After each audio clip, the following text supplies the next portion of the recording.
90 రోజుల కోర్సు పూర్తి చేస్తే చాలు 100% ప్లేస్మెంట్ సపోర్ట్ తో సాఫ్ట్వేర్ జాబ్ మీ సొంతం. వెంటనే కోడ్ జ్ఞాన్ డెస్టినేషన్ ని సంప్రదించండి.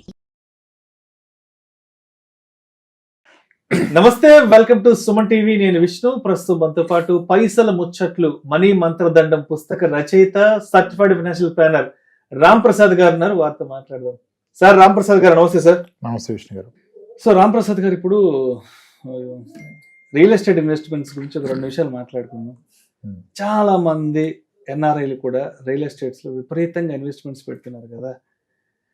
మరి పెద్ద పెద్ద మొత్తంలో ఉన్న డబ్బంతా తీసుకెళ్లి రియల్ ఎస్టేట్ లో ఇన్వెస్ట్మెంట్స్ చేసే వాళ్ళకి మరి మీరు ఎటువంటి సజెషన్స్ ఇస్తారు? అసలు ఏమి ఇవ్వకూడదు సార్. ఇవ్వకూడదా? చెప్తే వినకపోతే చెడిపోయాక చూడుతున్నారు కదా, ఎన్నిసార్లు ఇస్తాం మనం? ఓకే, రియల్ ఎస్టేట్ కొనుక్కోండి. మీ మొత్తం ఆస్తి ఒక 5 కోట్లు ఉంటే దాంట్లో 1 కోటి, 1.5 2 కోట్లు మొత్తం దాంట్లో పెట్టద్దు. Real estate is a great asset, no doubt. But to what extent it is good is the question. మీకున్న మొత్తం అక్కడ పెట్టద్దు. జనాలు ఉన్న మొత్తం కాదు, రాబోయే జీతాలు కూడా దాంట్లో పెడేస్తున్నారు. ఎందుకంటే ఎమర్జెన్సీకి లిక్విడిటీ చేసుకోలేం కదా, ఉన్నదంతా తీసుకెళ్లి భూముల్లో పెట్టేసి. ఉన్నదంతా కాదు, ఇప్పుడు ఉన్న ఫ్లాట్ మీద టాప్అప్ లోన్ తీసుకొని ప్లాట్ కొంటారు. అంటే ఉన్నది కదా నేను పెట్టింది, రాబోయేది ఉన్నదాని మీద లోన్ తీసుకొని పెడుతున్నారు. ఇప్పుడు తీరా కొన్నాం కదా, కొనేవాడు లేడు, అమ్ముడు పోదు. నువ్వు ఒక రేట్ చెప్తావు, అది నువ్వే చెప్పుకున్నావు. ఎవడంటే అక్కడ నీ రేటు వినేవాడు ఎవడున్నాడు అక్కడ. అదేవిధంగా కాసేపు గోల్డ్ ఇన్వెస్ట్మెంట్స్ గురించి కూడా మాట్లాడుకుందాం. ఎందుకంటే మనం ఎప్పుడు గోల్డ్ గురించి మాట్లాడడం కూడా అది బాగా హాట్ టాపిక్, బ్లాక్ బస్టర్ అవుతుంది.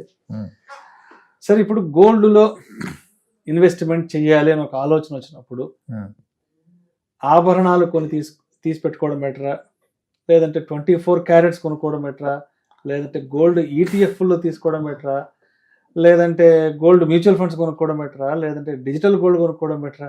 సో అసలు రామ్ ప్రసాద్ గారు గోల్డ్ ఇన్వెస్ట్మెంట్స్ గురించి ముక్కుసూటిగా చెప్పాలి అంటే ఏం చెప్తారు? ఇందాక మనం మాట్లాడాం కదా సార్, అంటే ఇంకొంచెం ఇప్పుడు సింపుల్ 1979లో 10 గ్రాముల గోల్డ్ 942 రూపీస్, 950 రూపీస్ ఉంది. ఇప్పుడు 80,000 అయింది. అదే రోజు సెన్సెక్స్ 100 నుంచి 80,000 అయింది. ఎంత డిఫరెన్స్ ఉంది? ఇప్పుడు ఆర్నమెంట్ అయితే మీరు వాడుకుంటారు కాబట్టి ఎంత పెరిగితే సంబంధం లేదు. ఇక మీరు చెప్పిన ఏది కొన్నా, digital gold, bond, coin, gold fund, gold mutual fund, ఏది కొన్నా గోల్డ్ పెరిగినంత పెరుగుతుంది కదా. దాని అండర్లయింగ్ అసెట్ ఈస్ గోల్డ్.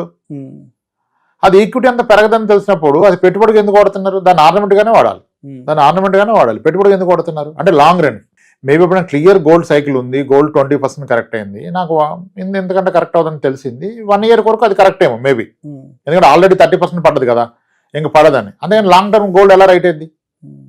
ఎప్పుడు లాంగ్ టర్మ్ చూసినా గోల్డ్ 8% కదా ఇచ్చింది. మనకు తెలిసి 1964 నుంచి ఈ రోజు వరకు 7-8%. ఇదే అందుకే ఈ డైవర్సిఫికేషన్ మనం చేయకూడదు అంట. ఇప్పుడు మల్టీ అసెట్ ఫండ్స్ లో గోల్డ్ కొన్నారు. ఎప్పుడు కొన్నారు? గోల్డ్ రైట్ ప్రైస్ లో కొన్నారు, రైట్ ప్రైస్ లో అమ్మేస్తున్నారు.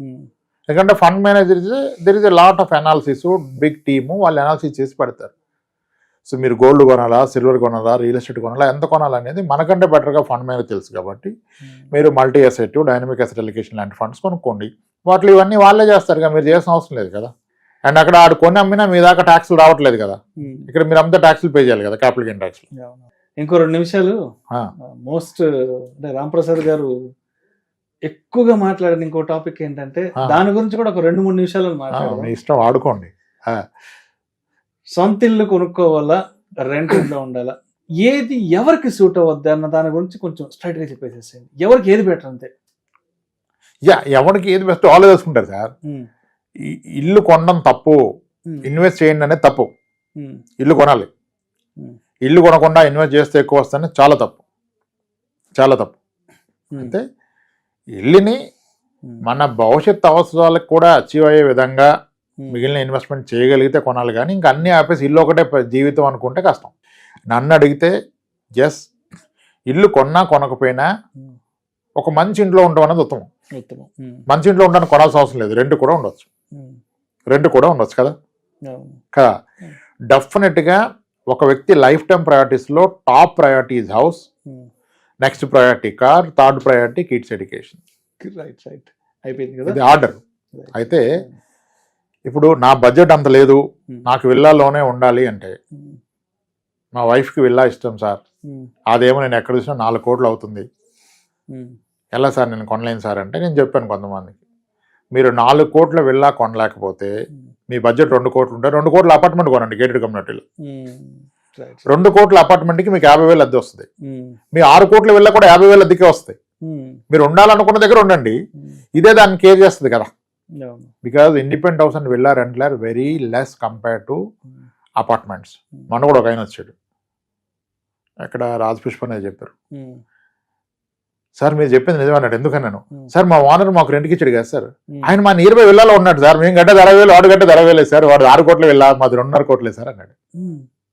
అర్థమైందా లాజిక్? సో అది again it depends on the emotion of family members. వాళ్ళకి అబ్జెక్షన్ లేదంటే చేయగలుగుతారు, వాళ్ళకి అబ్జెక్షన్ ఉంటే మీరు ఏం చేయలేరు కదా. ఇంకొకటి వచ్చేసి ఏదైనా ఖాళీగా ఉన్న స్థలం కొనడం మంచిదా, లేదంటే వ్యవసాయ భూమి కొనిపెట్టుకోవడం మంచిదా? అంటే మనకి ల్యాండ్ మీద చాలా మందికి అఫెక్షన్, మమకారం ఉంటుంది కదా. మనకు ఒక ఊర్లో ఒక 2 ఎకరాలు ఉంటే మంచిది, లేదంటే మనం ఉన్న టౌన్ లో మనకు ఒక ఖాళీ జాగా ఉంటే మంచిది అన్న ఇలాంటి డైనమాలు ఉంటారు కదా, మరి వాళ్ళకేం చెప్తారు?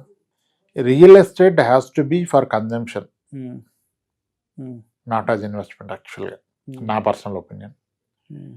మీరు స్థలం కొంటే దాంట్లో షాపింగ్ కాంప్లెక్స్ కట్టే ఐడియా ఉంది నాకు, నేను అక్కడ ఇల్లు కడతానంటే స్థలం కొనుక్కోండి.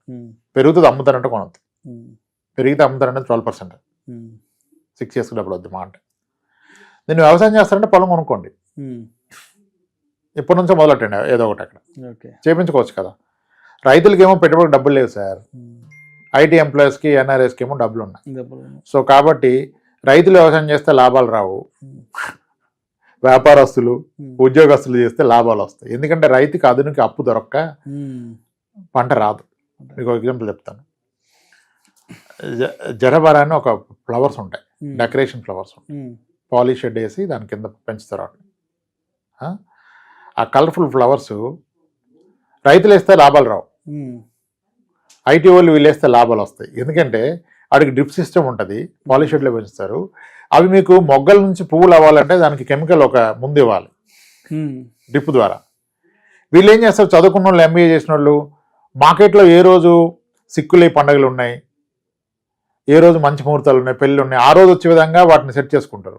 ఫార్మర్స్ ఏం చేస్తారు, డబ్బులు లేక ప్రతిరోజు కోసుకుని మార్కెట్కి వచ్చేస్తారు ఆయన, ఆ మొగ్గల్ని పూలు చేసి ప్రతిరోజు వేసుకుని వస్తే ఒకరోజు రూపాయి వస్తుంది, ఒకరోజు 10 రూపాయలు వస్తుంది, ఒకరోజు లేవకుండా. కానీ మీరు అదే మంచి ముహూర్తంలో వస్తే, గురుద్వారా వాళ్ళు ఉంటాయి కదా ఈవెంట్స్, ఆ రోజు వస్తే మీకు పువ్వు 4 రూపాయలకి పోతుంది. చూసారా? సో ఫార్మింగ్లో డబ్బు ఉంటేనే ఫార్మింగ్ ప్రాఫిటబుల్, పెట్టుబడి పుష్కలంగా ఉంటే ఫార్మింగ్ ఈజ్ ప్రాఫిటబుల్. ఆ పెట్టుబడి లేనప్పుడు ఫార్మింగ్ ప్రాఫిటబుల్ కాదు. ఇప్పుడు నేను ఈరోజు మార్నింగ్ అనుకుంటా న్యూస్లో చూస్తే టమాటా కిలో 2 రూపాయలు అయిపోయింది అంటున్నారు. మొన్నటి 100 రూపాయల దగ్గర కొట్టుకున్న రోజులు కూడా ఉన్నాయి.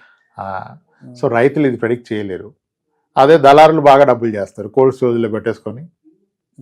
కోల్డ్ స్టోరేజ్లో ఆగుతుంది, 20 days ఆగుతుంది, కొన్ని 15 రోజులు అయిపోయినాక పంట అప్పుడు తీస్తారు బయట. సో మిడిల్ మ్యాన్ సంపాదిస్తుంది రైతుకి ఎప్పుడు రాదు. సో వ్యవసాయం అంటే అసలేమో నాకు అనిపిస్తుంది రైతులకే ఉండాలి పొలాలు, వేరే వాళ్ళు కొనకూడదని కదా. సో మీకు ఆ ప్యాషన్ ఉందంటే, చాలా మందికి ఉంది వ్యవసాయం చేయాలని ప్యాషన్, ఖచ్చితంగా చేస్తానంటే కొనుక్కోండి, దానికి తగ్గట్టుగా ప్రిపేర్ అవ్వండి. కానీ పెట్టుబడి ఎక్కువగా పెట్టుకోండి. 3 సంవత్సరాలు పంటలు వేసేంత డబ్బు ఉంటే ఖచ్చితంగా 3 పంటలు ఏదో ఒక పంటలో లాభం వస్తాయి. ఈ పంటకే డబ్బులు ఎత్తుకుంటూ అప్పులు తెచ్చుకుంటూ పెడితే మీరు కట్టే వడ్డీలు కూడా సరిపోదు వచ్చే పంట. పొదుపు పెట్టుబడుల విషయంలో ఎటువంటి జాగ్రత్తలు తీసుకోవాలి అనే దాని గురించి చాలా చక్కగా మీ సమయాన్ని వెచ్చించి ఈ నూతన సంవత్సరం సందర్భంగా మన ప్రేక్షకులకు చాలా మంచి ఆసక్తికరమైన విషయాలను తెలియజేశారు. Thank you so much. Thanks.